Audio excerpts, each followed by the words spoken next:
Hard to Start podcast. What's good, everybody? We back with another banger for the 2026 fantasy football offseason. And today we talking about them 3 must-draft tight ends that I had y'all taking last year. We ain't only popping out when we write, and we ain't ducking no takes. Yes, we are still holding ourselves accountable in these fantasy football streets. But before we get into the content, man, I need you to go ahead and like, hype, comment, and subscribe. And if you're trying to help the Hard to Start podcast grow, man, share this to your league mates, man, so we can get this thing booming, bro. You're not getting no fantasy football content nowhere on the net like this, bro. All stats, all advanced metrics and stats, unbiased, unfiltered, with a little bit of comedy and a little bit of my own sauce on it, man. But before we get into the first player, let's run the intro.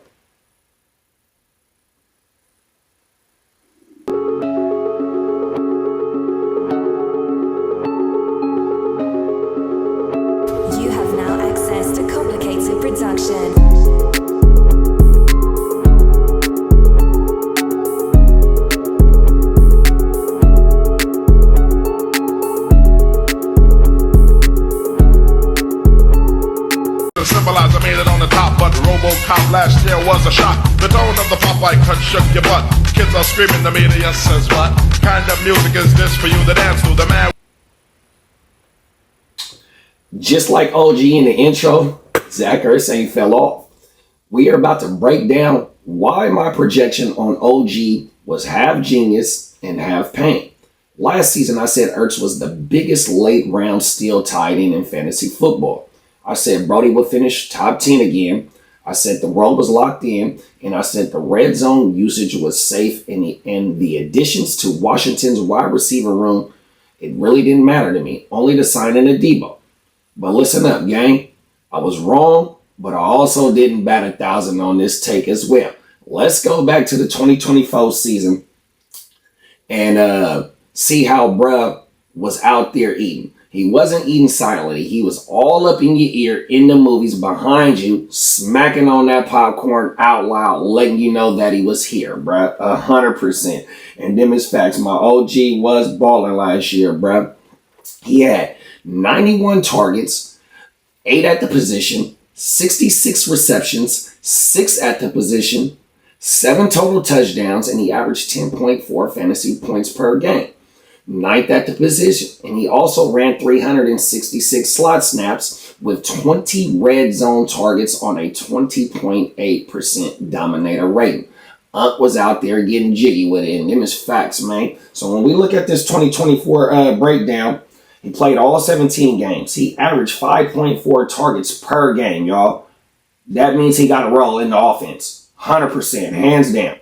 Then he averaged 3.9 receptions per game and 38.5 receiving yards per game with a 9.9 yards per reception. He ain't just getting 5 and 3-4 yard routes and catching and falling 100%. Then you got a target share of 18.1 and then a red zone target share of 29.4. That's them 20 red zone targets, bro. 100%. OG was out there getting busy, and then he also commanded 3.6 first read targets.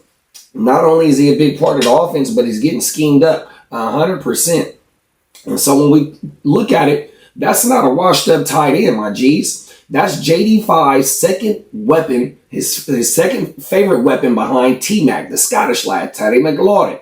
And in my opinion, in 2025, Ertz was ready to repeat that again, especially with them not adding too many big names to the pass catchers, whether it was through draft or free agency.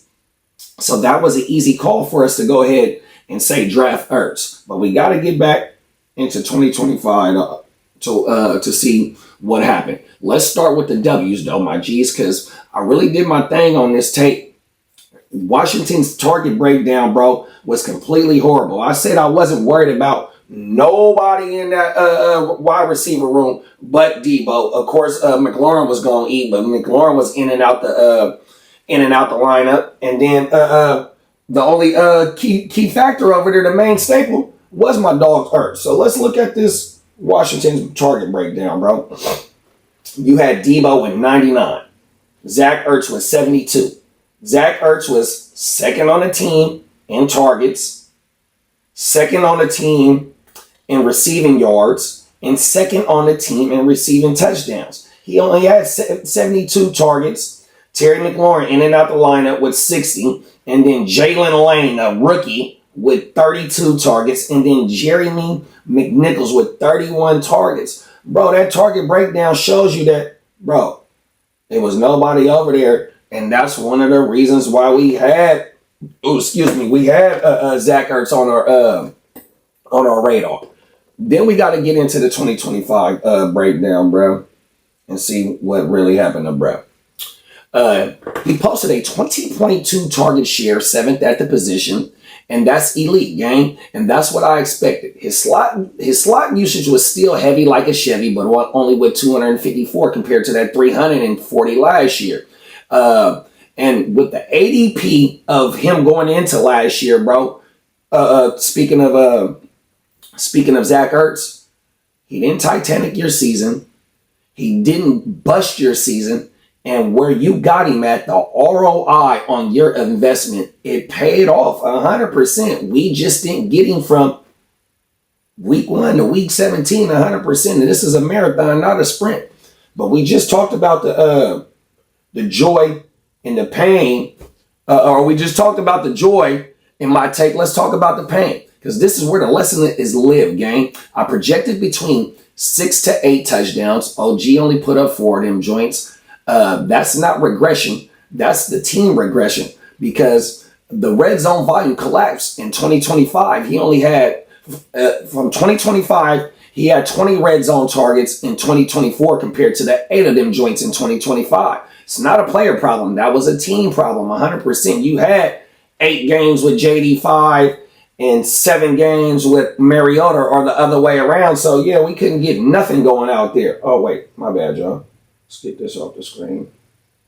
Tripping. Boom.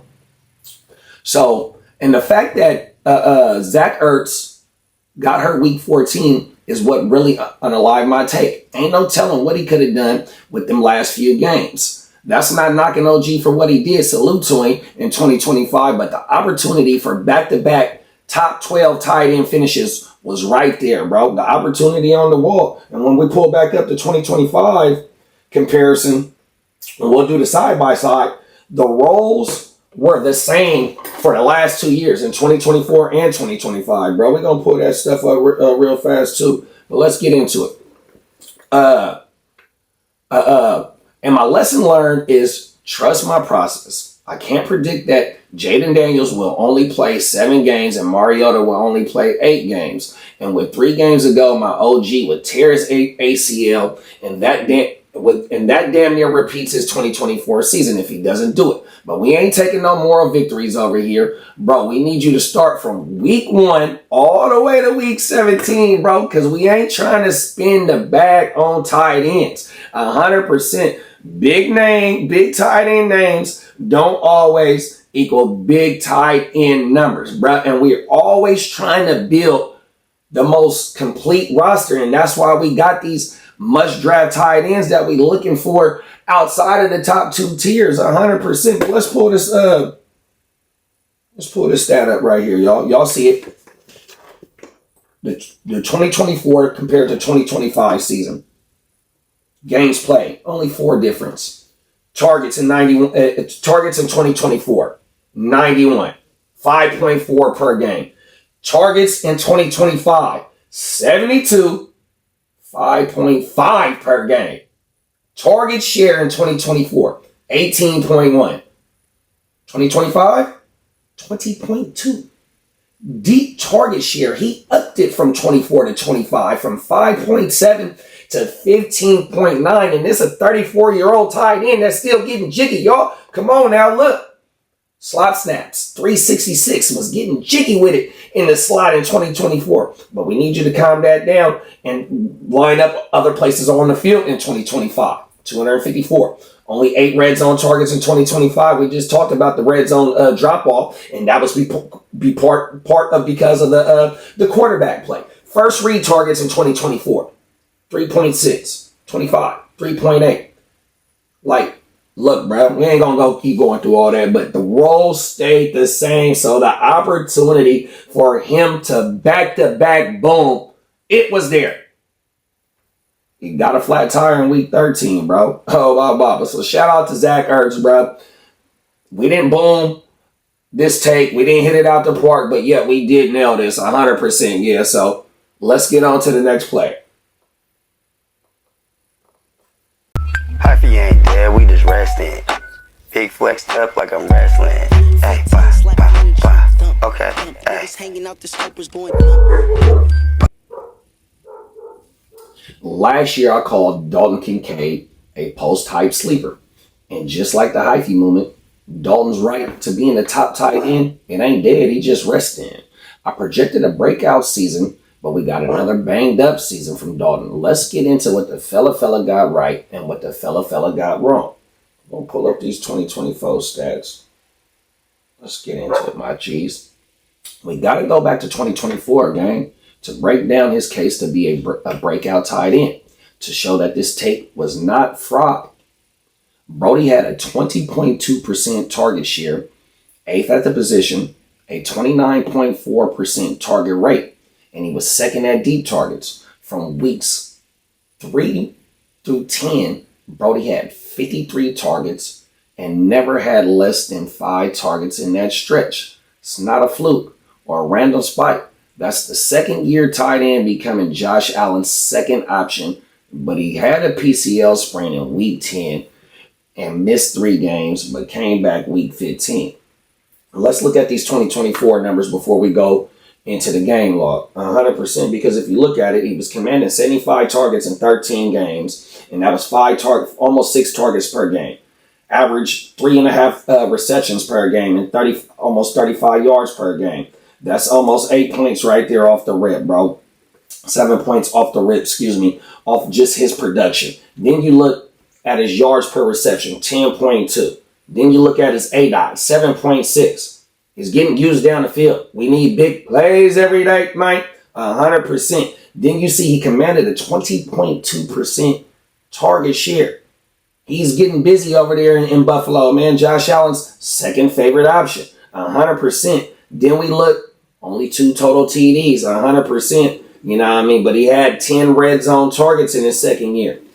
And then we look at the first read targets per game, even though it's a 0.8, but that's almost one first read target per game. Look, we have to get you the ball. 100% highly involved in this offense. Then you look at his 7.8 fantasy points per game. He was still getting used in the offense, but it was highly inefficient in his second year. 44 receptions compared to 75 targets. That's a 31 targets. That's a disparity, 100%. Then we're going to go, let's get out of here, and let's go to the game log. There's a game log at 2024. Boom. What we say, from weeks 3 through 10, 53 targets and never dipped under 5 per game. So we look, week 3, 5 targets. Week 4, 7 of them. Week 5, 6 of them joints. Week 6, another 7-piece. Week 7, another 6-piece McNuggets. Week 8, another 7-piece. Week 9, a 10-piece of targets. Week 10, another 5, and that's when bro go down with a boo-boo on my mama. So yes, bro, we not bapping about his involvement in this offense. Them is facts, bro, and we gonna double down again. Hold on. Let's get back into it. So he's week 10, he got a PCL sprain, missed 3 games, came back week 15 and really couldn't get back jiggy with it. But we're going to jump into 2025 and show how he finally, or how much it got efficient with him and Josh Allen, bro. 100%. Let's get into it. 2025. Where is that? Boom. Let's get into 2025. My dog played in 12 games, finishing as the tight end 20. He averaged 4.1 targets per game and a 14.7% target share with 6 deep targets and a 14.5% red zone target share. And he averaged 10.5 fantasy points per game. He upped his points by 3 points 100%, and played in one less game last year. And as we get into the 2025 game log, we're going to pull that up. While having 5 or more targets in 5 games, that's opportunity to eat, and 5 times with a top 12 tight end finish. And he killed in the playoffs against Denver. But the only common thing is, bro, getting banged up for the last 2 seasons, and we can't keep drafting hurt players, bro. Oh, everything. Even though you make it to 12 games in, 13 games in, bro, especially this season, you was definitely finna be in the top 12, 100%, bro. But let's get into it. We see it. And I got a side-by-side for the 2024 and 2025 seasons to compare how the efficiency got a whole lot better just in one season. But look, 12 games played, 4.1 targets per game, 3.3 receptions per game, 47.5 yards per game, bro. 100%. That's almost 9 points off the rip, just off receptions and yards per game. Then he upped his yards per reception, 14.6. Yards per target, 11.7. A-dot of 9.5. Big plays capability, y'all. 100%. That's what we want. Not other than that, Buddy gets jiggy with it. And with the do say, bro, he not just no catch and fall guy, 100% on my mama. And he got first round draft capital on him, so they want him to see him win. And he playing with one of the best quarterbacks in the league, 100%. Up this total TDs by 3 from 2024 to 2025. Look at this, y'all. Remember how I said 0.8 first read targets? 2025, 2.2.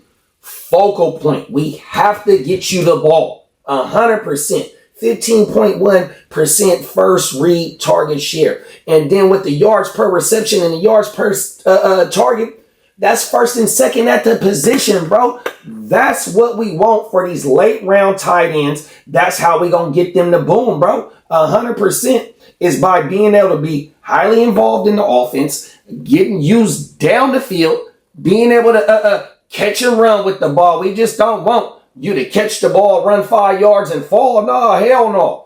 Man, that's a tight end too. We don't want that. We trying to find tight end ones later on in the draft. But let's pull up what he's done in the last 2 seasons so you can get a brighter perspective of what the hell I'm talking about. As you see, he has a defined role. He just gets banged up. Brody is a focal point of the offense, run deep routes, can run after the catch, and he's one of the first read options on the team. That's what helps us put up points in fantasy, but only when he's on the field. Plus, the efficiency got way better from 2024 to 2025, and we've seen it with the 49 targets and 39 receptions. 100%. It can't get no better than that, bro. Only way it can get better is if the motherfuckers stay on the field. 100%, bro. So when you go from 49 targets to 39 receptions, dog, that I know it don't sound like a lot. 100%. But for it to be, what was it, 75 to 44 or something like that in 2024?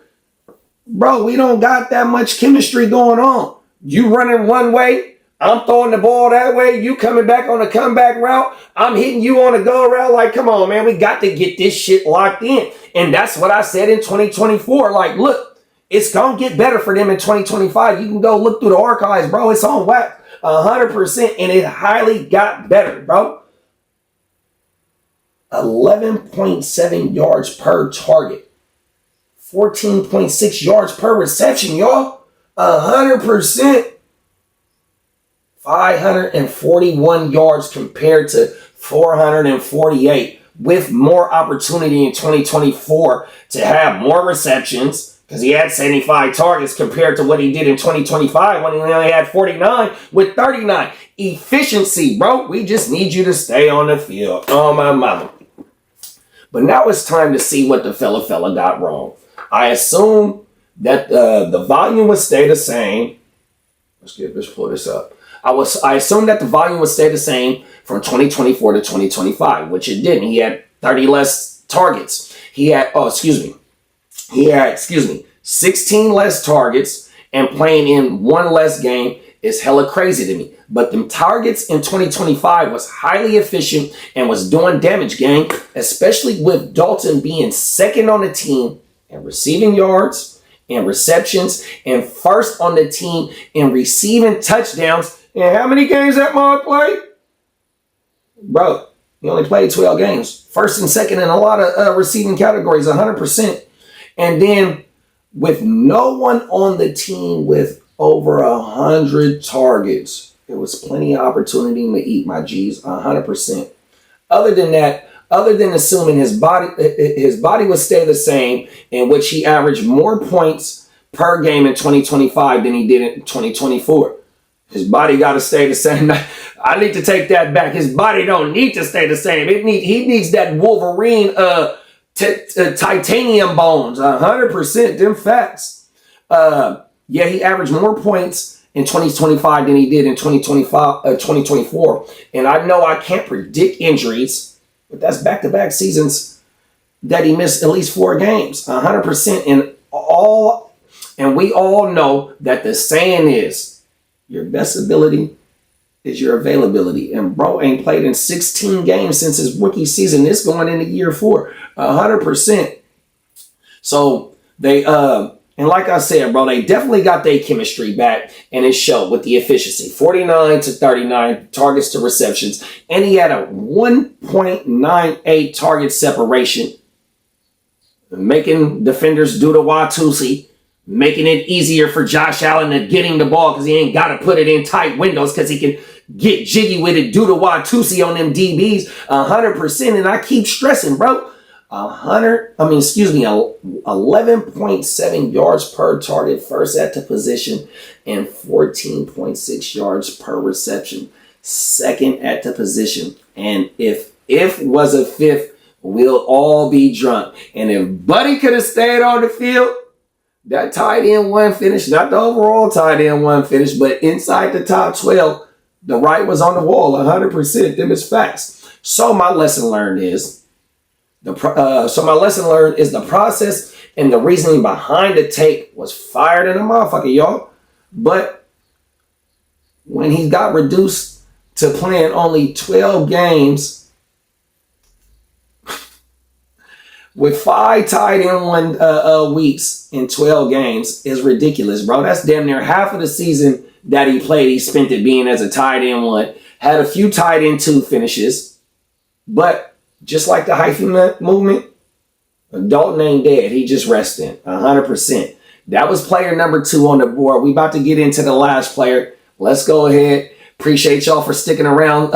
If you stuck around this long, appreciate y'all 100%. If you ain't done it, throw a thumbs up, man. 100% help this community grow. Let's get into the last play.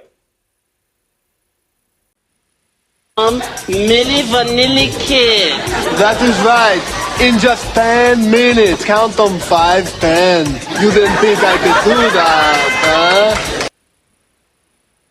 Last year, I said that Jonnu will not be the Milli Vanilli of tight ends, a.k.a. one-hit wonder. And bruh bought the fake tight end 1 kit, man. Where they sell that shit at, man? And in my opinion, I killed the process behind the prediction. But I'm here to hold myself accountable in these fantasy football streets. And we about to break down how what the fella got right and what the fella got wrong. And how my dog Jonnu went from eating steak and lobster to oodles and noodles. But we got to rewind to 2024 because if you only look at the 2025 numbers and the fell off, you're going to be like, man, the Guchinni was fucking fried with this tape. But let's go back to 2024 and pull up what he did. My dog was tight end 4 overall with 111 targets, 88 receptions, 884 receiving yards, and 8 total touchdowns with 510 yards of Duce and 13.1 fantasy points per game. 8 yards per target, and a 2.05 target share. 2.05 target separation. My dog was getting jiggy with it in the 305. And some of the couple of the main numbers that stick out to me is 6.5 targets per game. Super opportunity. 5.2 receptions per game. Highly involved in the offense. 52 yards per game. Not a catch and fall guy. 20% target share. Highly active on the team. 3.8 first read targets per game. That means he is highly involved in this offense. 100%, y'all. Let's take that off and get back into it. Doing numbers like that with Tyreek, who is an all-pro wide receiver, Jaylen Waddle, who has multiple 1,000-yard seasons, and their do-it-all 3-down budding superstar in Devon Achane to compete for targets with. Brody was high on my radar going into 2025 offseason. And I'm like, ew, I'm about to go double platinum in the fantasy football community with this take because wasn't nobody talking about him like that. But we're not here to hold ourselves, or we're not here to make excuses. Bro, end up becoming the third member of Milli Vanilli. And even though I dropped this video last year on the 26th of May, and Jonnu gets traded the 30th of June, I stood 10 toes on that tape just based on the pass catchers in Pittsburgh, 100% that they had on their roster. And I projected Jonnu to eat in 2025 solely because of elite efficiency. 8 yards per target for a tight end and 10 yards per reception is nasty. He was getting used as not as a tight end, but as a weapon and not a catch and fall guy. His ADP was at the 7-12 in single quarterback PPR drafts. And like we say, big name tight ends don't always equal big tight end numbers. And that's why we're trying to pinpoint these late round steals so we don't got to drop the bag early on these tight ends or running backs that's highly volatile position in fantasy football, 100%. So let's look at the 2025 stats and metrics to see how the fall off was real on my mama. And how I still doubled down on my take, even though he got traded. Aaron Rodgers loves throwing out of 12 and 13 personnel to his tight ends. He had Jonnu got a reunion with Arthur Smith, and only having DK Metcalf as a bona fide starter, I'm like, yeah, bro, man, run that. I'm going to stand 10 toes on this take 100% because there's nothing over there that compared to Jonnu's production in 2024 on the roster in 2025. But look, bro had 54 targets, tied for fourth on the team. He had a 10.4% target share. And with those two numbers alone right there, it shows he was not a priority in the receiving game. Brody only had 38 receptions, 222 receiving yards, and 179 yards of deuce. The fall off was real. 3 total touchdowns, scored and only averaging 5 fantasy points per game, bro. What the fuck? 4.1 yards per target and 5.8 yards per reception. Brody went from selling records, getting us fantasy points to getting caught lip singing on stage. Run the clip real fast, y'all. 100%. Girl, ditch girl, you know, ditch girl, you know, ditch girl, you know, ditch girl, you know, ditch girl, you know, ditch girl, you know, ditch girl, you know. The motherfucking the CD player. Oh my mama, go run and take the CD player off because we got caught skipping 100%. But look, let's get into this target breakdown in Pittsburgh. Oh, excuse me, wrong one. Right there. Let's break down Pittsburgh 2025 team target distribution. We have 2 pass catchers with over 80 targets or more, aka top heavy, and one of them was a fucking running back. How is that possible? It's a cold world out here in these fantasy football streets when you're trying to predict players and whatnot, but you got a running back that got 80-something targets and a tight end that got 50. 100%. And then as we look at the 4 pass catchers ahead of Jonnu, on a per-game basis, they combined for 18.7 targets per game. And like I said before, they were fighting for targets because Aaron Rodgers only throws for 31 times per game. And if we look even closer at the target leaders on the team, 3 through 7, they are all bunched up with the damn near same amount of targets. Bro went from steak and lobster to oodles and noodles, gang. And them is facts. He had no chance to carve out a role in Pittsburgh. Look at this shit, man. 100%. Cold world. Let me get myself back up here. Boom. Let's end this motherfucking video. Appreciate y'all for sticking around this long. And if you did, please make sure you throw a thumbs up. 100%. Here's why I take the L, gang. I assume this 2024 production and efficiency wouldn't drop off due to his 29.4% dominator rating. That is the receiver's percentage of total team receiving yards and team receiving touchdowns in 2024. And you've seen who he did that with in Miami, with all those players around him. Bro was second and first in a lot of receiving categories on the team and had straight dogs at the skill position around him. So him doing all that with who he had around him had me like, fuck yeah, we finna draft him 100%. And looking at the pass catchers on Pittsburgh, clearly, we stand on the tape. But Jonnu got lost in the shuffle on an offense that only scored 20 points 9 times and an offense that only scored 30 points 3 times. AKA a mid-grade flower from your local cannabis store over there in Pittsburgh. That offense was terrible. That's an L. That was the recap of the 3 must-draft tight ends. We not only popping out when we write, and we not running from no takes, man. Hard to start podcast. We got the must-draft quarterbacks coming up. And then I think we finna get into 2026. We might got a couple more videos. I'm drawing a little bit of a blank, but I appreciate y'all for sticking to the end. Please like, hype, comment, and subscribe. And if you're trying to help this grow, share this to your league mates. See you next time.